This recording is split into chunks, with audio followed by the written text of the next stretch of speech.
Bismillaahi Raxmaani Raxiim walaalayaal ku soo dhawaada kanaalkeenan Faa'iida Cooking meel kastoo adduunka ka joogtiin fadlan waxaan ka codsanaynaa inaad noo subscribe noo like gareysaan noo share gareysaan mahadsanidin asxaabi ku soo dhawaada maanta biisa ayay ka shidan tahay maasha Allah biisadan quruxda badan ayaan sameysanay aad u jeedaan waxaan ku leeyahay sidaan u sameeyay daawasho waxaan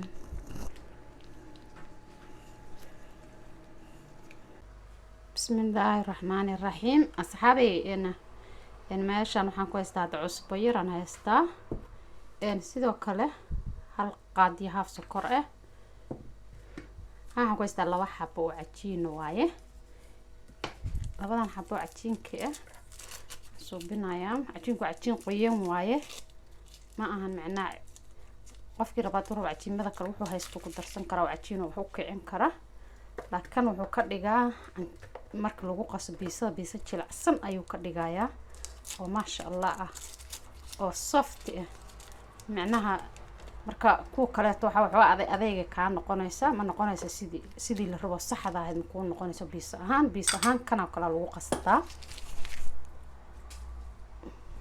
biyo ayaan ku shubi rabaa si oo waxaan rabaa cajiinka uu u milmo cajiinku waa wax isku dhigdhigan hadhowdii dhinac uu ka raaci karaa burka waxaan rabaa inaan isku milo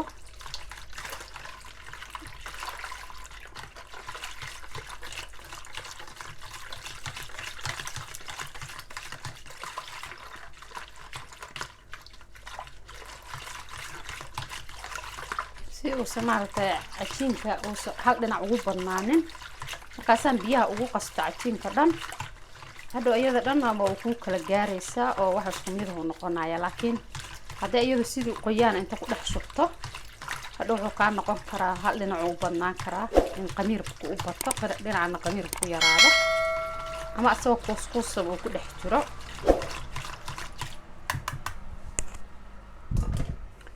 waxaan haystaa 1 kiilo bura ayaan rabaa inaan ku shubo 1 kiilo burahan qasar rabnaa soo anagu waa badanahay marka qofku intuu rabo ayuu ka dhigan karaa oo asaga ku filan qiyaas ahaan cajiinka hal xabad isticmaali kartaa haddii hal nus kiilo isticmaalaysid hal nus kiilo bura meesha 1 kiilo bura aad ka isticmaaleed haddaad ka badan tahana waa inaad ka badsato qof walba intuu yahay laakiin biisadoo kale ilmaha kale cid ilmo qabto kana xoo iska badsadaan ku fiican sababta ciyaalku waa iska noqonayaan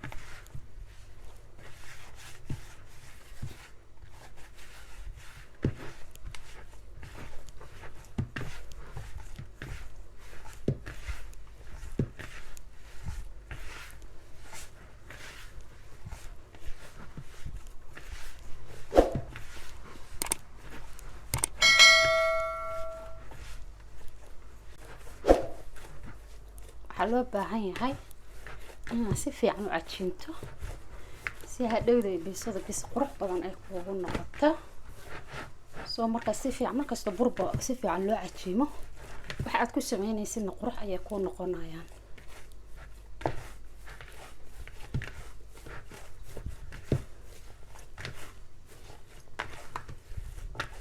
hadda meelan dhigaya intuu ka soo kacayo insha Allah taala waa ka goolaya hadoo Allah idmo asxaabi halkan waxa ka haystaa wax yar oo saliida waaye basalaha soo jarjartaan ku darsanaya waxaan rabaa inaan dirac bilaash ku kariyo oo aan biisada ku sameyn lahaa soo wuxuu fiican yahay marka yaanyada la karinayo haddii yaanyada hadda sidaan oo kale ceerinkan oo kaleeto haddii aad ku darsato ma macaan banaanayso marka waxa fiican inaad ku shubid ku darsatid ayadoo karisay oo si dirac bilaashkii aad u karisay oo dhadhan iyo caraf aad u yeeshid hadda ani hal xabo yaanyaha ku darsaday oo 500 gram ah waa 1 kiilo daraya hal qaado maraq digaagan ku darsanaa yaanyada aan ku shubay waa yaanyo caadi oo waxba lahayn, waa un la soo shiiday oo iska diyaar maahan, wax ma qabto.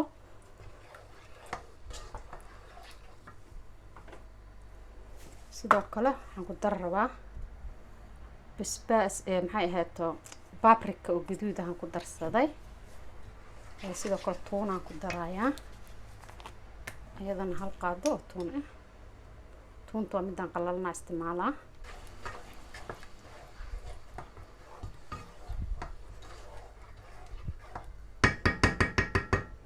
daboola si uu sii karsanto. asxaabi halkan waxaan ku haystaa waa fish waaye, waa fishka oo gasacadaha ku jira, tun fish. waan soo daaqadan iska xiro. tun fish aan ku haystaa. inta waxaan ku haystaa sabuul ayaan ku haystaa, waa galleyda. sidoo kale halkan waxaan ku haystaa basal iyo barbarooniyaal. halkan waxaan ku haystaa cheese ayaan ku haystaa. cheese-kan wuxuu yahay cheese-kaas biisada loogu talagalay in biisada lagu darsado. sidoo kale halkan waxaan kusoo shubtay dilac bilaashkii ayaan soo diyaarsaday, waa soo kariyay, xawaajina waa kusoo daray.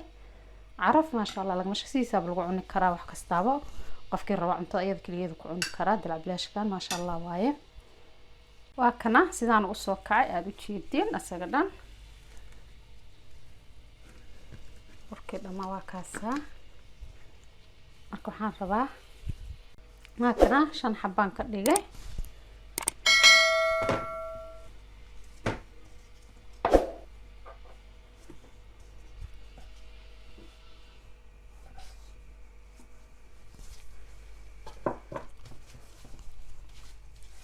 hadii waxaan rasaas kuskaasan ka dhigayaa.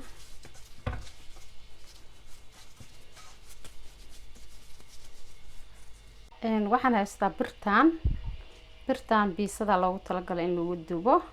marka waxaa waaye waa shabaqay leedahay, saa u jeedin iyada dhan shabaq waaye, si hoosna uga bislayso, korna waa uga bislaana, hoosna way ka bislaane. marka saana rabaa insha Allah inaan u dhex dhigo, saan ku dhex sameeyo. uma baahna inaan fidiyo, uma baahno.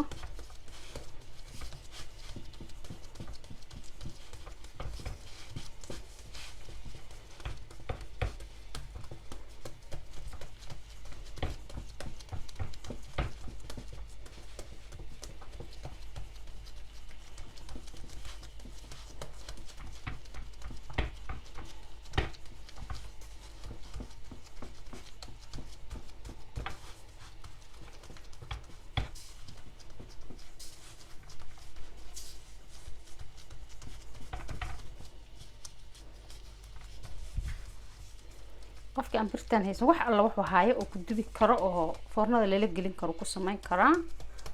midka weyn oo maaragtay wax lagu foornaysto oo kow ay wadato maaragtay makiinada cuntada lagu kariyo ay wadato, jikada ay wadato, waad ku karsan kartaa. qasab ma aha midkaan ku karinayo inaad ku karisid.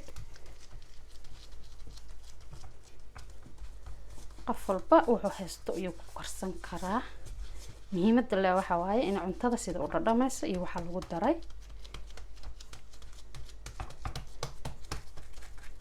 waxyaraan sugayaa si uu soo fuurto. waxyaraan aan soo fuurinayo, xabad kaloon haysto waaye aan dabool uga dhigay. oo hadda marka waxaan sameynayaa waxaan ku dar lahaa ku daro waaye.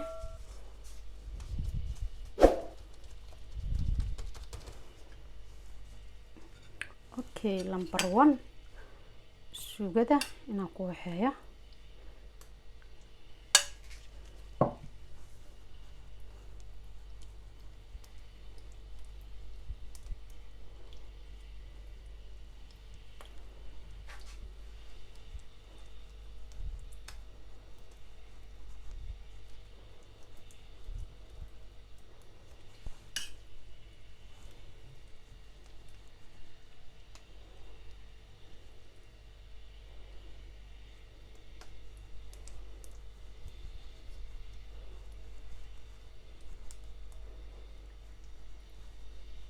dilac bilaashkan kaligiisa lagu cuni karaa, taa uma baahna wax kale inaad ku sii waxayso, uma baahna. hadda wax yar oo jiis ah marka hore ku waxaynayaa. si hadhowna waxaan rabaa kor iyo hoos inuu cheese-ka ku leeyahay.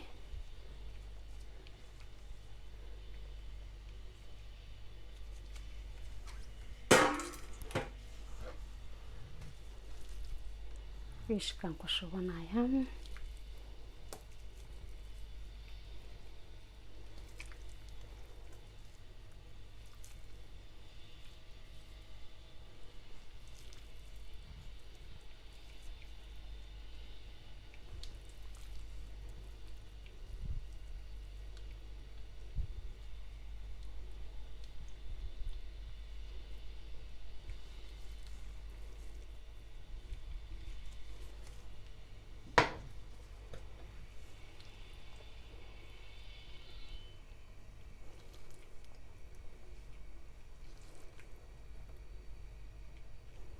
waa sabuulkii aan ku darsanayaa.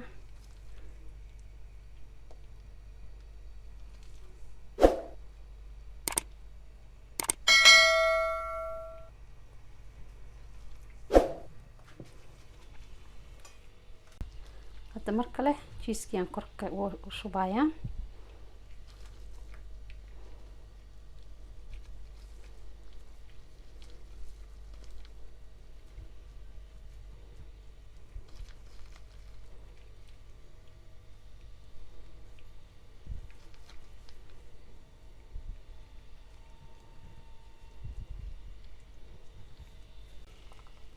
barbaroonigii.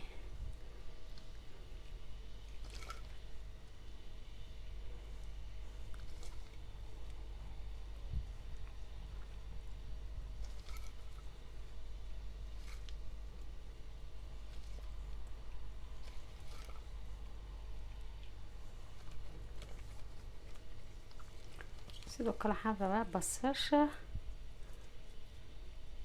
sidaan ugu waxeynayaa. saan usoo bislaatay ilaa 20 daqiiqo ayaan soo sugaayay, 21 daqiiqo ugu badnaan. maasha allah quruxdaas ay noqotay, gaduudkaas sidaas u ekaatay. waa ku mahadsantihiin daawashadiina. aad iyo aad ayaad u mahadsantihiin walaalahayga qiimaha iyo qadarinta mudan oo sida sharafta ku jirtay aad u fiirsateen fiidiyogan. fadlan haddii aad ka hesheen ha ka iloobinina inaad subscribe garaysaan, like garaysaan, share garaysaan, wixii comment aad ii dhaaftaan. waxaan kaga tegayaa assalaamu calaykum waraxmatullaahi wabarakaatu.